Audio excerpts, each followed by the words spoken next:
বাংলাদেশ ইন্ডাস্ট্রির জনপ্রিয় মুখ শবনম বুবলীকে নাকি দেখতে একদমই হুবহু দীপিকা পাডুকোনের মতো লাগে, এমনটাই দাবি করছেন শবনম বুবলীর ভক্তরা।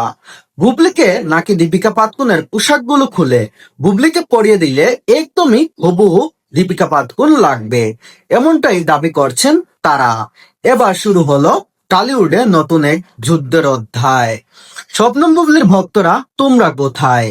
অপবিশ্বাসের ভক্তরা আপনারা কোথায়? কিভাবে একটা মানুষকে এতটুকুই উপরে তোলা যায়? আপনারা একটা কথা চিন্তা করুন, শবনম বুবলী কিভাবে শবনম বুবলী দীপিকা পাডুকোনের মতো হয়। একজন মানুষ দীপিকা পাডুকোনকে আপনি খেয়াল করলে দেখবেন সেই মানুষটা হাইটে কতটুকু লম্বা, কতটুকু উচ্চতা, তার ফেসে কি কাঠিং। এদিকে আপনি বুবলির সাথে কিভাবে তুলনা করেন? বুবলির না আছে চেহারা, না আছে হাইট, না আছে দীপিকা পাডুকোনের মতো যোগ্যতা, না আছে দীপিকা পাডুকোনের মতো অ্যাকশন করার কোনো ছবি। কিভাবে একজন মানুষ দীপিকার মতো হয়ে যায়?